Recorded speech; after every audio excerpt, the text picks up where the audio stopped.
Hi പ്രിയമുള്ള സുഹൃത്തുക്കളെ, കുറച്ച് ദിവസങ്ങളായി നമ്മുടെ മാധ്യമങ്ങളിൽ നിറഞ്ഞു നിൽക്കുന്നത് ചില വാർത്തകളാണ് പാകിസ്ഥാനെ സംബന്ധിക്കുന്നത്.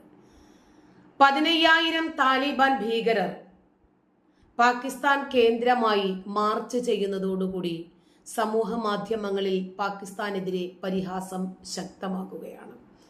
ഇനി 1971 സംഭവിച്ചതുപോലെ വീണ്ടും പാകിസ്ഥാന് പാൻഡടിക്കൽ ചടങ്ങ് നടത്തേണ്ടി വരുമോ എന്ന പരിഹാസ ചോദ്യങ്ങളാണ് സമൂഹ മാധ്യമങ്ങളിൽ ഉയരുന്നത്.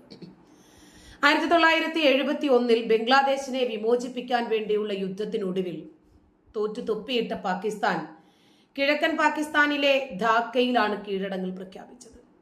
ഇവിടെ ഏകദേശം 93,000 പാക് പട്ടാളക്കാരെ ഇന്ത്യൻ സേന തടവുകാരായി പിടിച്ചിരുന്നു. ഈ കീഴടങ്ങൽ ചടങ്ങില് പാകിസ്ഥാൻ പട്ടാളക്കാർ പാൻറ് അഴിച്ചിരുന്നു എന്ന ഒരു പരിഹാസം മുമ്പേ ഉള്ളതാണ്. പക്ഷേ ഇതില് വസ്തുത ഉണ്ടോന്നറിയില്ല.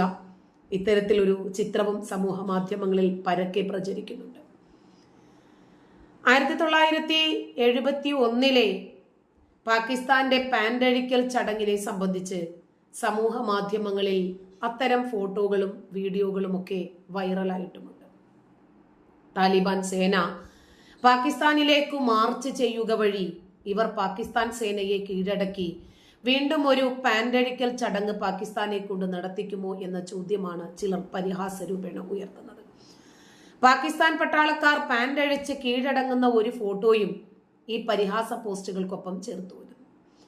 പാകിസ്ഥാൻ അകത്ത് പ്രവർത്തിക്കുന്ന തെഹ്രിക്ക് താലിബാൻ പാകിസ്ഥാൻ എന്ന തീവ്രവാദ സംഘടനയുടെ ചില പരിശീലന കേന്ദ്രങ്ങൾ തകർക്കാനാണ് കിഴക്കൻ അഫ്ഗാനിസ്ഥാനിൽ പാകിസ്ഥാൻ ഡ്രോണുകളും മറ്റും ഉപയോഗിച്ച് വ്യോമാക്രമണം നടത്തിയിരുന്നത്.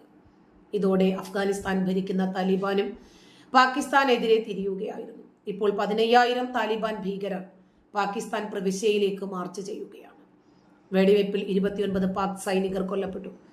ചില പാക് പോസ്റ്റുകൾ താലിബാൻ പിടിച്ചെടുക്കുകയും ചെയ്തു. 2 താലിബാൻ പട്ടാളക്കാർ കൊല്ലപ്പെട്ടിട്ടുണ്ട്.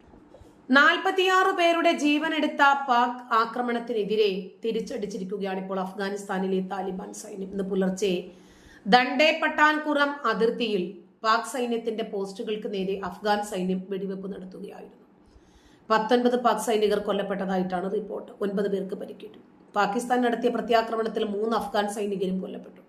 അഫ്ഗാനുമായിട്ടുള്ള പക്തിയ അതിർത്തിയിലും ഏറ്റുമുട്ടൽ ഉണ്ടായി എന്ന് പാകിസ്ഥാൻ സ്ഥിരീകരിച്ചു. അഫ്ഗാനിസ്ഥാൻ സൈന്യത്തിന് നിലയുറപ്പിക്കാൻ കോസ്ത് പ്രവിശ്യയിലെ അതിർത്തി മേഖലകളിൽ നിന്ന് ജനം ഒഴിഞ്ഞു തുടങ്ങി. ചൊവ്വാഴ്ച അഫ്ഗാനിസ്ഥാനിലെ കിഴക്കൻ പക്തിക പ്രവിശ്യയിൽ യുദ്ധവിമാനങ്ങളും ഡ്രോണുകളും ഉപയോഗിച്ച് പാകിസ്ഥാൻ ആക്രമണം നടത്തിയിരുന്നു. ഭീകര സംഘടനയായ തെഹ്രിക്ക് താലിബാൻ പാകിസ്ഥാന്റെ അഥവാ TTP പാകിസ്ഥാനി താലിബാൻ അതിന്റെ ഒളിത്താവളങ്ങൾ ലക്ഷ്യമിട്ടിട്ടായിരുന്നു ആക്രമണം. പാകിസ്ഥാൻ തങ്ങളുടെ മണ്ണിൽ നടത്തിയ ആക്രമണത്തിന് ഉചിതമായ തിരിച്ചടി നൽകുമെന്ന് അഫ്ഗാനിസ്ഥാനിലെ താലിബാൻ ഭരണകൂടം പ്രഖ്യാപിച്ചിരുന്നു. കൊല്ലപ്പെട്ടവർ സാധാരണക്കാരാണോ തീവ്രവാദികളാണോ എന്ന് അഫ്ഗാൻ വ്യക്തമാക്കിയിട്ടില്ല. എന്നാൽ എല്ലാവരും പാകിസ്ഥാനിൽ നിന്ന് കുടിയേറിയ അഭയാർത്ഥികളാണ് എന്നാണ് താലിബാൻ സ്ഥിരീകരിക്കുന്നത്. ബംഗ്ലാദേശും അഫ്ഗാനിസ്ഥാനും പാകിസ്ഥാനുമൊക്കെ ഇന്ത്യയുടെ യഥേഷ്ടം സഹായം സ്വീകരിക്കുന്നുണ്ടെങ്കിലും എപ്പോഴാണ് ഒരു അവസരം കിട്ടുന്നത് ഇന്ത്യയെ തിരിച്ചടിക്കാൻ? അത് അഫ്ഗാനികളായിരുന്നാലും ബംഗ്ലകളായിരുന്നാലും പാക്കികളായിരുന്നാലും ചെയ്തിരിക്കും. ഇപ്പോൾ ഇന്ത്യയുമായി സംഘർഷാവസ്ഥ തുടരുന്ന പാകിസ്ഥാൻ ചൈനയുടെ സഹായത്തോടെ പാക് സൈന്യത്തിൽ വലിയ രീതിയിലുള്ള അഴിച്ചുപണി നടത്താൻ ഒരുങ്ങുകയാണ് എന്ന വാർത്തയാണ് ഇപ്പോൾ ഇന്ത്യക്ക് ലഭിച്ചിരിക്കുന്നത്. ഇതോടെ ഡൽഹി ആക്രമിക്കാൻ പാകിസ്ഥാന് വെറും 30 മിനിറ്റ് മതിയാകുമത്രേ. ആദ്യകാലങ്ങളിൽ പാകിസ്ഥാൻ അമേരിക്കയുമായി വിഭജനപരമായ ഒരു ബന്ധം പുലർത്തിയിരുന്നു. എന്നാൽ ഇപ്പോൾ ഇന്ത്യയും അമേരിക്കയും തമ്മിലുള്ള ബന്ധം ദൃഢമായിരിക്കുന്ന സാഹചര്യത്തിൽ മറുവശത്ത് ഇസ്ലാമോഫോബിയയെ കുറിച്ചിട്ടുള്ള അമേരിക്കയുടെ വളരെ ഗൗരവമായ നിലപാട് സ്വീകരിക്കുന്നതുകൊണ്ട് അമേരിക്കയെ ഉപേക്ഷിച്ച് പാകിസ്ഥാൻ ചൈനയുമായി കൈകോർത്തു. ഈ കൂട്ടുകെട്ട് ഇന്ത്യക്കാണ് ഏറ്റവും വലിയ ഭീഷണിയായി മാറുന്നത്. അന്തർവാഹിനികൾ മുതൽ മിസൈലുകൾ വരെയുള്ള ആയുധങ്ങളും യുദ്ധ ഉപകരണങ്ങളും ചൈന പാകിസ്ഥാന് നൽകി. പ്രത്യേകിച്ച് DF-21 CM-400 AKG മിസൈലുകൾ പാകിസ്ഥാന് ചൈന നൽകിയിട്ടുണ്ട്. ഈ മിസൈലുകൾക്ക് ശബ്ദത്തിന്റെ 5 മടങ്ങ് വേഗത്തിൽ ലക്ഷ്യസ്ഥാനത്ത് എത്താൻ കഴിയും. ഇതിന്റെ പരിധി 240 കിലോമീറ്റർ ആണ്. ടൈപ്പ് 039 അന്തർവാഹിനികളും ചൈന നൽകിയിട്ടുണ്ട്. ഇത്തരം അന്തർവാഹിനികൾക്ക് ഏകദേശം 14,816 കിലോമീറ്റർ ദൂരം വരെ സഞ്ചരിക്കാനാകുമത്രേ. ലാഹോറിൽ നിന്ന് കന്യാകുമാരിയിലേക്ക് 3,136 കിലോമീറ്റർ മാത്രമാണുള്ളത്. അങ്ങനെയെങ്കിൽ ഇത് ഇന്ത്യക്ക് തീർച്ചയായും ആപത്താണ്.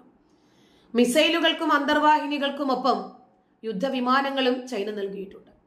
ചൈനയുടെ ചെങ്ഡു J-10, JF-17 തണ്ടർ എന്നിങ്ങനെ 2 യുദ്ധവിമാനങ്ങളാണ് നിലവിൽ പാകിസ്ഥാന്റെ പക്കലുള്ളത്. 17നേക്കാൾ അല്പം കൂടുതൽ നൂതനമായ സാങ്കേതിക വിദ്യയാണ് 10-നുള്ളത്. ഇന്ത്യയുടെ സുഖോയ് വിമാനത്തെക്കാൾ കഴിവുള്ളതാണത്രേ ഇത്. എന്നാൽ ഇന്ത്യയുടെ പക്കൽ റഫാൽ വിമാനങ്ങൾ ഉള്ളത് കൊണ്ട് പേടിക്കേണ്ടതില്ല. മാത്രമല്ല, പാകിസ്ഥാൻ ഉടൻ 5ാം തലമുറ ആധുനിക യുദ്ധവിമാനങ്ങൾ വാങ്ങാൻ പോകുന്നു എന്ന റിപ്പോർട്ടുകളും പുറത്തു വരുന്നുണ്ട്. ഇതാണ് നിലവിൽ ഇന്ത്യ നേരിടുന്ന ഏറ്റവും വലിയ ഭീഷണിക്ക് കാരണം.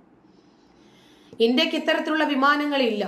ഇത് പരിഗണിച്ചാണ് ചൈന ഈ വിമാനങ്ങൾ പാകിസ്ഥാന് നൽകാമെന്ന് വാഗ്ദാനം ചെയ്തിരിക്കുന്നത്. J-35A എന്ന് പേരിട്ടിരിക്കുന്ന ഇത്തരത്തിലുള്ള വിമാനങ്ങൾക്ക് ശബ്ദത്തിന്റെ 1.8 മടങ്ങ് വേഗതയിൽ സഞ്ചരിക്കാനാകുമെന്നുള്ളതാണ് അതിന്റെ പ്രത്യേകത. അതേ വേഗതയിൽ ഇതിന് 2000 കിലോമീറ്റർ വരെ പറക്കാനും കഴിയും. ഇന്ത്യയും പാകിസ്ഥാനും തമ്മിൽ എന്തെങ്കിലും സംഘർഷമുണ്ടായാൽ 450 കിലോമീറ്റർ മാത്രം അകലെയുള്ള ഡൽഹിയെ വെറും 30 മിനിറ്റിനുള്ളിൽ ആക്രമിച്ച് തകർക്കാൻ ഈ വിമാനങ്ങൾക്ക് സാധിക്കും. ചൈനയിൽ നിന്ന് 40 J-35A യുദ്ധവിമാനങ്ങൾ വാങ്ങുവാനാണ് പാകിസ്ഥാൻ പദ്ധതിയിടുന്നത്. വിമാനം വാങ്ങാൻ 2 വർഷം വരെ എടുക്കുമെന്നതാണ് ആശ്വാസകരമായ വാർത്ത. മാത്രമല്ല, ഇത് സംബന്ധിച്ച് ഇതുവരെ ഔദ്യോഗിക കരാറിൽ പാകിസ്ഥാൻ ഏർപ്പെട്ടിട്ടില്ല. ലോകത്ത് ഇന്നുവരെ 3 രാജ്യങ്ങൾക്ക് മാത്രമാണ് 5ാം തലമുറ വിമാനങ്ങൾ ഉള്ളത്. Lockheed Martin F-22 Raptor, Lockheed Martin F-35 lightening 2 ഇങ്ങനെ 2 വിമാനങ്ങളാണ് US-നുള്ളത്. അതിനുശേഷം റഷ്യയുടെ പക്കൽ Sukhoi Su-57, China Chengdu J-20, J-35A എന്നിങ്ങനെ പേരുള്ള 5ാം തലമുറ വിമാനങ്ങളുമുണ്ട്.